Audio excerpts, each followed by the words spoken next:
All right, everybody, welcome back to the ASVAB Domination Podcast. I'm your host, Mickey Gamonal, and I am here with none other than Dennis Kraft of Cyberkraft Training. Mr. Kraft, welcome to the show. Hey, thanks so much for having me on the show, Mickey. It's great to see you. Great to see you too. And we've been working together at Cyberkraft Training doing some great stuff. But before all that, this episode's gonna be airing during Memorial Day weekend. So I wanted to start by asking if you had any thoughts on Memorial Day. Well, I think Memorial Day is very important. It does give a lot of closure to many veterans, particularly who served in a situation where they lost a battle brother. I do think it's often misunderstood with Veterans Day. Veterans Day is for appreciating the veterans, but Memorial Day is really for remembering the fallen.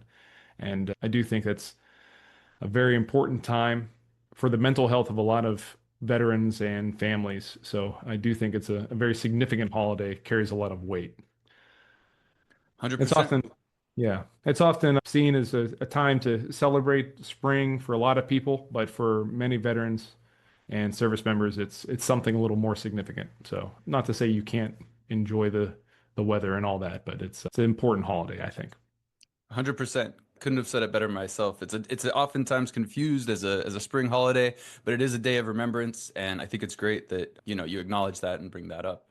Okay, let's talk about your cybercraft training. So what is it that you guys do over there? Obviously, I've started working with you and I love what you guys are doing over there, but coming from your mouth, it's going to be a lot clearer. So what are you up to? Yeah, we do professional cybersecurity training for individuals, corporate teams, and government agencies. Winners train with us. We have certification programs for all the major cybersecurity, IT, and program management certifications. We provide certification training a lot of times to soldiers, military spouses. We're approved on the Army Credentialing Assistance program. So if you're currently serving in the Army, Army Reserve, or National Guard, you have credits that are applied to you. You have $2,000 per year in benefits that you may not even be aware of that you can take professional certification training, something like a CompTIA Security Plus that would help you get a cybersecurity job after you complete your service. We also help military spouses get their certifications, and we train government agencies. We're a government contractor, so oftentimes we'll go to military installations for Air Force, Navy, Army, Marines, many different service components to train their individuals on site, or a lot of times they'll ask us to do the remote training because they have dispersed workforces anymore. So, and we're happy to do that government contracting piece. We train different federal agencies. We're a GSA contract holder, and we also train Fortune 500 companies and government contracting companies to help train their individuals to qualify for various government contracts and serve in the role or capacity of cybersecurity. So I founded the company in 2019 and really enjoy what I do. I enjoy having talented people like Mickey help us train soldiers and veterans. And many of my instructors are also military veterans as well from all different branches. We even have some instructors from Coast Guard, though we don't have anybody yet from Space Force, but maybe one day. Awesome. No, I love it. And I love doing this kind of work because it is empowering soldiers. And just like you said, a lot of people in the National Guard and reserves, especially, and even active duty, may not know about their credentialing assistance benefits. It's something that in the National Guard specifically, that I have the most experience with, every weekend we have to go do PMCS, we have to do all of our regular military tasks and drills and that kind of thing. We don't really have time to bring to light credentialing assistance. So just like you said, that $2,000 per year is something that can definitely change the lives of those who are serving at a part-time capacity because they can actually get that full-time job that could be better than what they're doing right now. Absolutely. And a lot of the skills that you perform in the military, with a focus on security, securing hardware, equipment, being responsible for those, physical security, a lot of those relate to cybersecurity. The cybersecurity professional in an organization is often in charge or oversees the physical security program, surveillance and things of that nature. So it's a great way for soldiers to leverage a lot of the skill sets that they take for granted in the Army into a highly valued civilian sector role. I've never actually considered that. I've been working with using credentialing assistance and getting IT certifications as well as healthcare previously, but now focusing exclusively with project management as well, but mostly on IT. I never considered that, your general order one of like relieving duty for guard duty and that kind of thing. I never considered that that would be relatable to cybersecurity. That's kind of an interesting perspective on that. Yeah, absolutely. And if you work at all, many soldiers work with classified information. That type of information security is also highly relevant if you work with radio communications. Even if you're, you know, using a radio on a regular basis, the SINGARs, it's going to be that's communication security that is highly relevant into cyber. A lot of civilians don't get exposure to that on a day-to-day basis, but there's many roles and many overall responsibilities you might have as in any MOS that relate to IT and cyber roles, cyber particularly. Wow. Okay. Awesome. Very cool. Yeah, that's a whole different way to look at it. So that's great. And I think a lot of people in the military just they are intimidated by that kind of a role. IT, computers, that kind of thing. We have had our struggles with loading radios and using SIM cards and stuff like that, but it almost feels completely unrelated. So that's just a different way of looking at it that should make a big difference as far as interviews and that kind of thing. You guys do like resume preparation and job help with that, is that correct? Absolutely. Yeah, we provide career assistance support. If a soldier needs it, we'll write their resume for them. We have a resume writer on staff who's excellent at writing technical resumes. That what we do with the resume is we write the resume and then we'll scan it through applicant tracking system, ATS, which is an AI tool that companies use to screen for resumes. So oftentimes your resume never even gets seen by a human being if it gets rejected by that ATS. So you have to make sure your resume has the right keywords. And when you take a class with us, we'll have a template where we'll put all those keywords, like if you're working with vulnerability management tools, the vulnerability scanning, security information event management tools, antivirus, anti-malware, all of those keywords go on your resume. So the ATS system picks up on that and passes it along so a human being can actually look at your resume and give you a much higher chance to get a job. We also partner with recruiting companies to help field a resume and get it out into front of more employers. I mean, in cybersecurity, there's thousands of jobs open at any given time. A lot of those jobs are remote. So even if you apply for 100 jobs a day, you're never gonna get caught up with the number of job postings that are out there. So we do try and help our students get in front of recruiters who can help do that job search on your behalf. And we provide a list of cybersecurity employers that we recommend applying to their job board specifically to get in their HR systems so that you get pinged if there's any new positions. Or I often say it's worthwhile to apply for a position, even if you're not an exact fit, because maybe there's another position at that same company that you would be a better fit for, and you want to be into their HR system. So you need to advertise yourself whenever you're doing a job search. But we definitely provide that as part of the package. There's no extra cost. Heck yeah. Awesome. No, I love that because that's even as an ASVAB instructor, my focus is always going to be the end game, right? Of, you're going to be flying jets or whatever the goal is that you want to do in the military. So I think it's really important to begin with that end in mind of how do we, update the resume? How do we get it out in front of those relevant companies and that sort of thing? What I want to ask you next is going to backtrack a bit. I want to ask specifically about what does that course look like? Like what would your program typically be? One of the programs that I've been focusing on is that CompTIA Security Plus. I know that that is one of the major players in the IT industry. Can you talk a bit more about what a specific course would look like? Absolutely. Yeah. So for our CompTIA Security Plus course for example, we use all the official CompTIA course materials. So students are going to receive the CompTIA Cert Master Learn and Labs, which is going to have their official study guide, flashcards, games, practice questions for each session, and lessons and labs. The labs are fantastic. You get 37 different labs with Security Plus, each focused on a different skill set. So you have a lab focused on how to do vulnerability scanning or how to analyze and detect malware on a system. It's these labs give you hands-on skills that we then want to equate to your resume and prepares you for not only the interview process where you can talk knowledgeably about these topics, but also when you get onto the job so you can be a performer from day one. I think it's a very important thing to have in a live class. So in the class, you have a mix of lecture, You have a mix of the labs and you have a mix of practice questions and review. We encourage a lot of participation, a lot of crosstalk, to help everyone learn not only from the instructor but from each other. Everybody has different backgrounds and experience, and we encourage sharing that and bringing up new topics or asking questions. That's always very much encouraged. We try and keep the class sizes pretty small, and about 10 or less soldiers or students in the class. So everybody gets that individual attention, or everybody gets enough attention from the instructor. So a lot of organizations will have 30 or more students in a class, and then you don't even get the chance to ask questions or speak up. We don't like to do it that way, particularly with our online class. We will make sure everybody has that individual attention or is able to contribute. Yeah.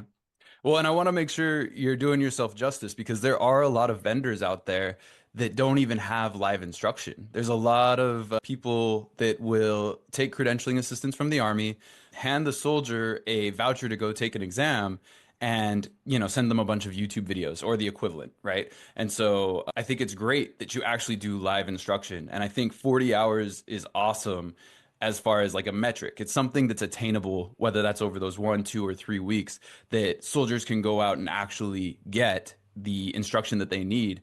And that's the other thing too. While you were speaking about those live instructions, I'm thinking to myself, the reason that I teach ASVAB is because I love teaching math. Like that is my jam because I think it's such a crucial skill. And so I just try to sneak the math skills in there, even though their focus is getting the best possible job or whatever it is. It sounds like super similar. You're looking at better interview skills, better work on the job, all that kind of stuff. So that live instruction is just so powerful. Yeah, thank you. Absolutely. And we stand by our live instruction too. Any student in our live instruction class receives their exam voucher as part of the class. And then with our first time pass guarantee, they get a free retake if they don't pass their test on the first try. Because I think if you sign up for a live class, you should be able to pass your exam on your first attempt. Otherwise, what good is the class? So we stand by all of our enrollments with that. I love that. Awesome. Well, great, great. One thing we were talking about a little bit before was your views on cybersecurity, and I know we spoke on that a bit as far as how it's a transferable skill to anybody who's in the military, regardless of MOS, because we're all soldiers first. Did you have anything else that you wanted to speak on as far as cybersecurity goes and what that looks like? Well, absolutely. There's lots of different job roles in cybersecurity. If you, for example, want to be very technical, you want to do, coding, you want to be configuring devices and kind of designing the environment. There's those highly technical roles. There's roles that are similar if you work operations center in a military capacity or in like an S shop. There's roles that are similar to that in cybersecurity, where you would be working kind of in an operations center, responding to events in real time. If you want to do if you want to do less of that, less technical, there's roles that are more compliance based. So if you have to ever adhere to different policies in the Army, there's lots of different policies and rules and regulations.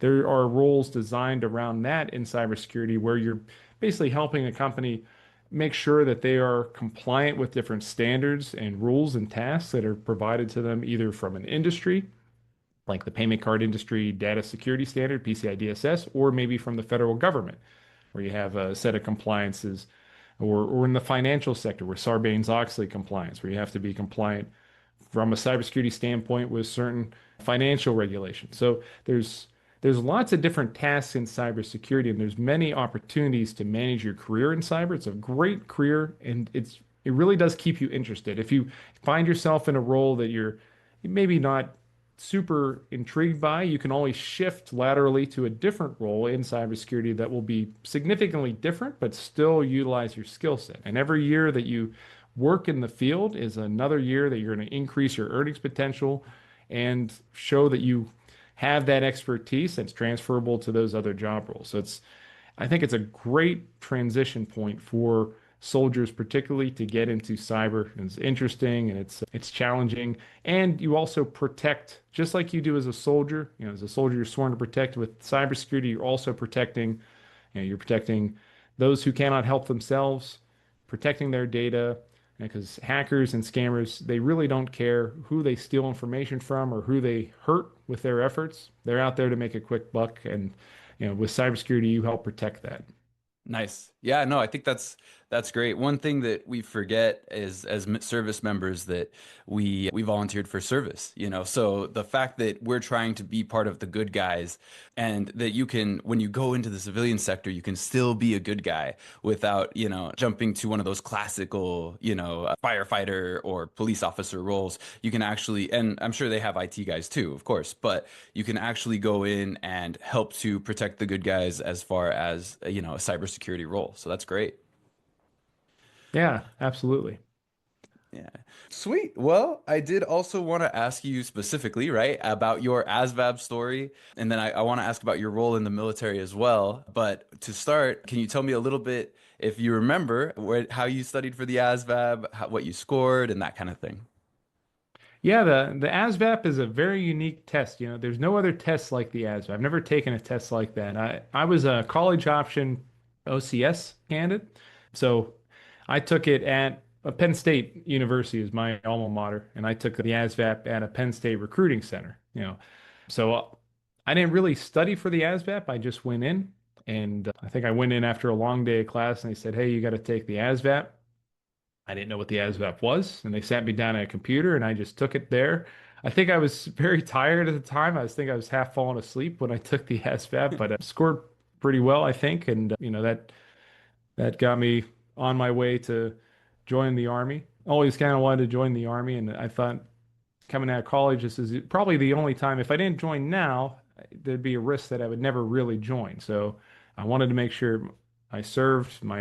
Most of my family served in the military in some capacity. My dad was in the Army in Vietnam, and you know, one cousin who made it to colonel as an artillery officer. He actually commanded the artillery school. Another cousin was an intelligence officer in the Navy, and my uncle Ted, he's a Purple Heart Medal awardee from Vietnam as well. He was a platoon leader. So, you know, I have a lot of military family and military connections. So I want to make sure I did my part too.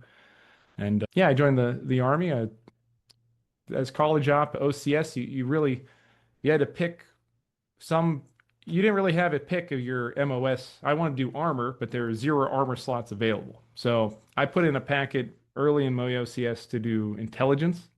Okay. I didn't think I would do intelligence, but it was either intelligence or transportation or field artillery. And I wanted to do armor.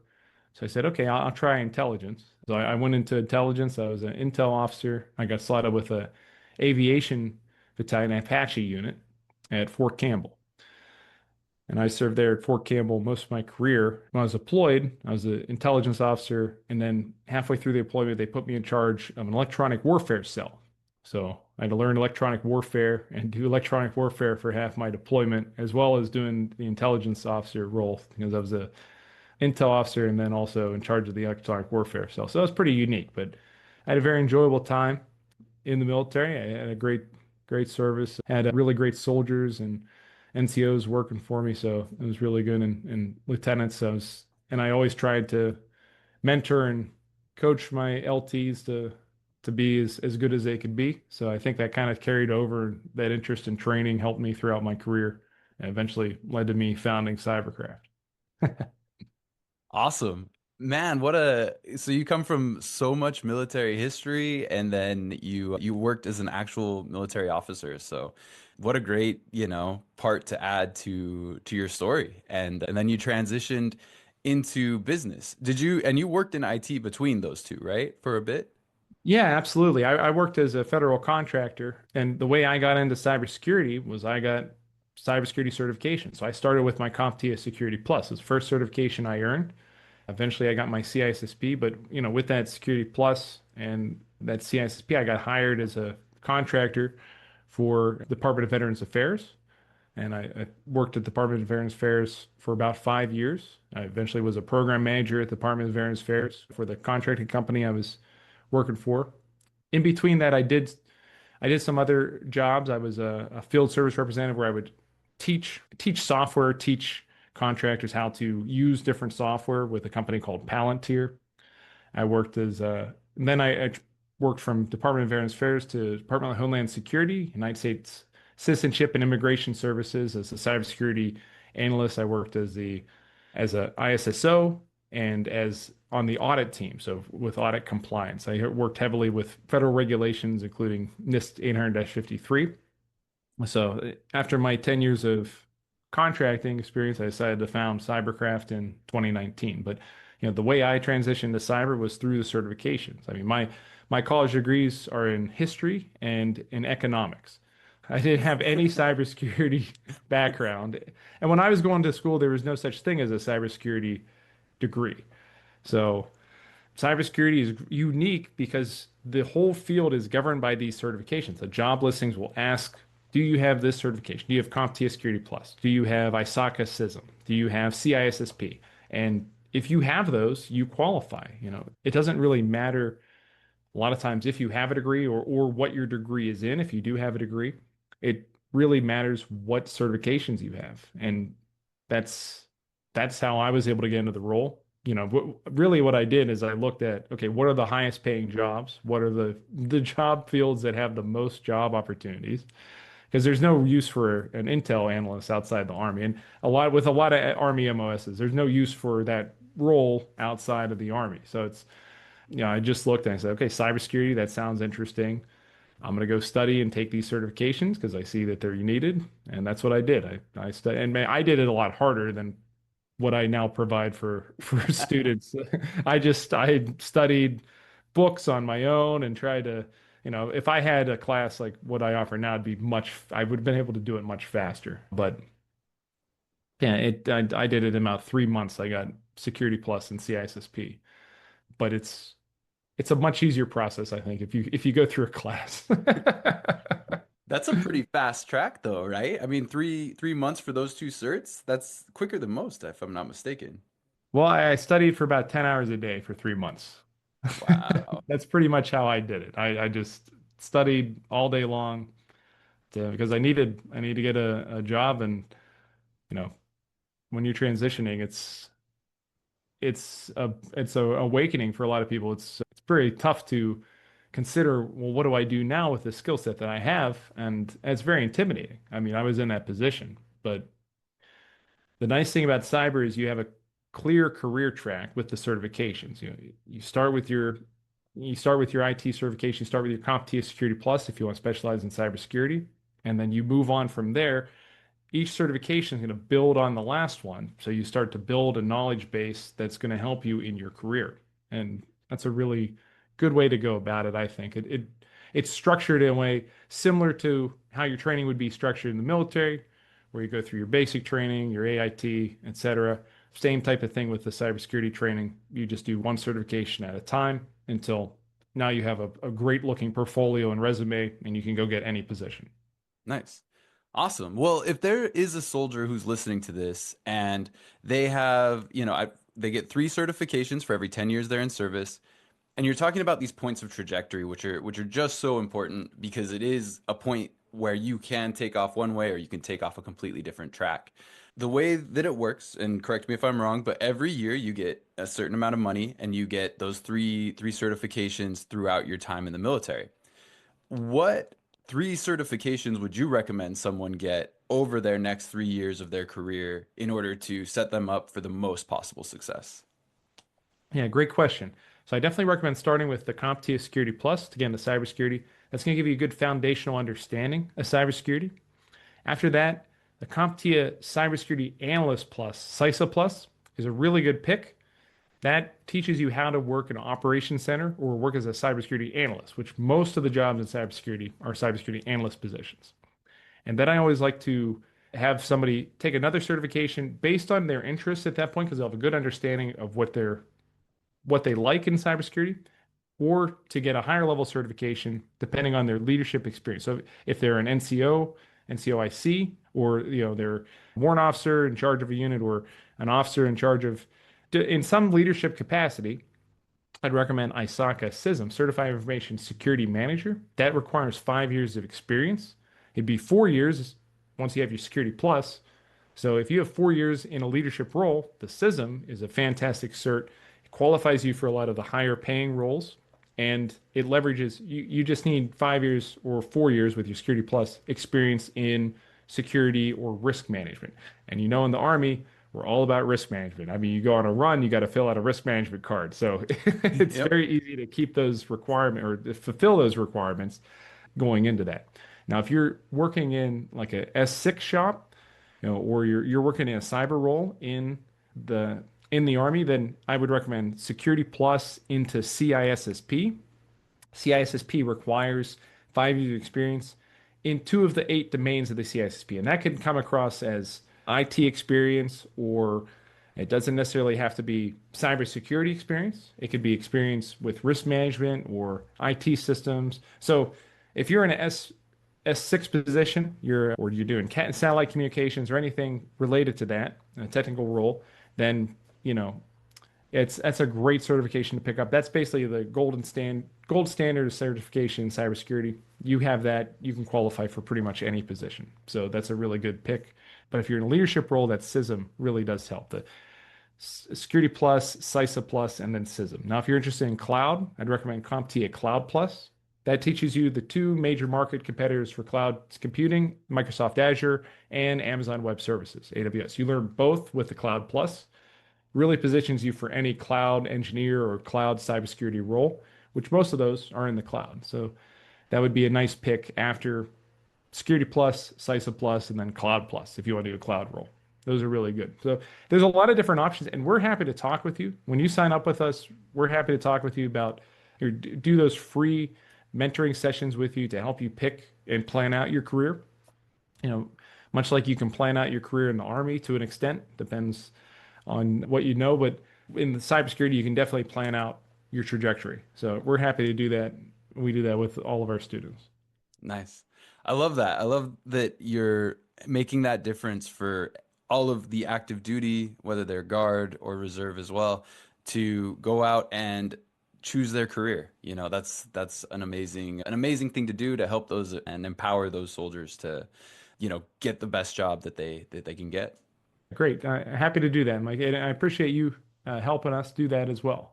Yeah, yeah, of course, of course. If anybody who's listening to this does want to get into CompTIA Security Plus or any of the other IT certifications, soldiers or military spouses, you can give me a call at 209-721-8933, and I am happy to walk you through the process. As far as enrolling to Army, you have to use a CAC reader and go through Army Ignited.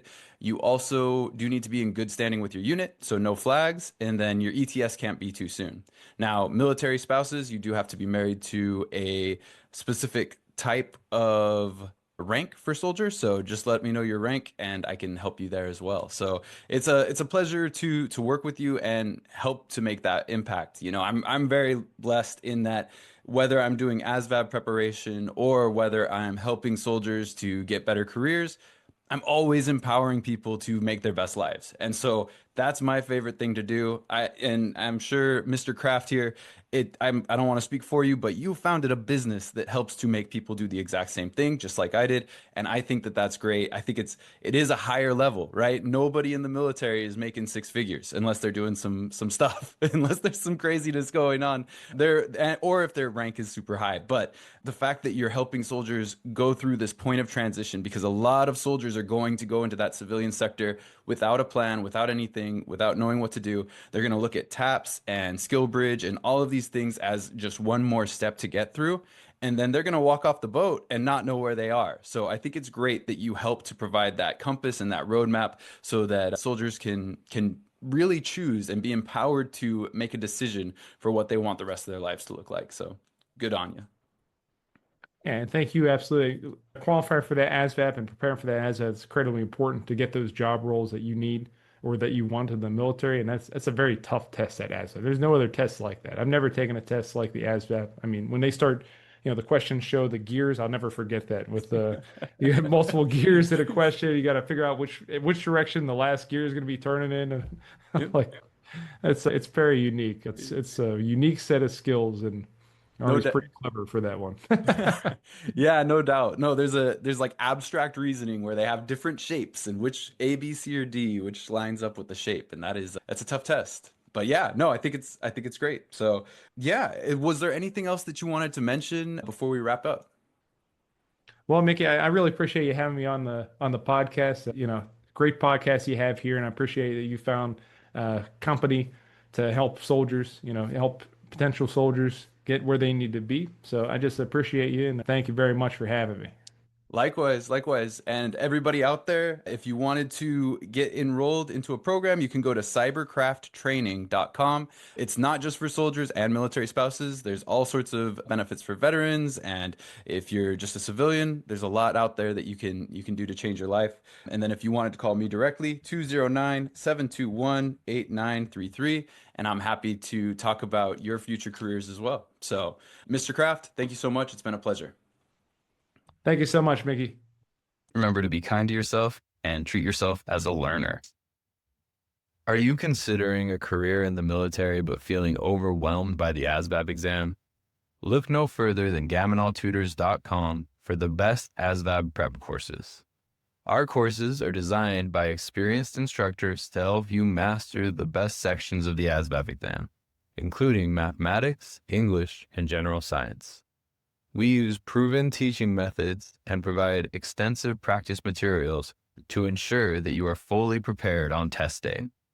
With GamonalTutors.com, you'll have access to comprehensive study guides, personalized tutoring sessions, and online practice exams. Our courses are available on demand, so you can learn at your own pace and on your own schedule. Don't let the ASVAB exam hold you back from achieving your career goals. Sign up for GamonalTutors.com ASVAB prep courses today and take the first step towards a successful military career.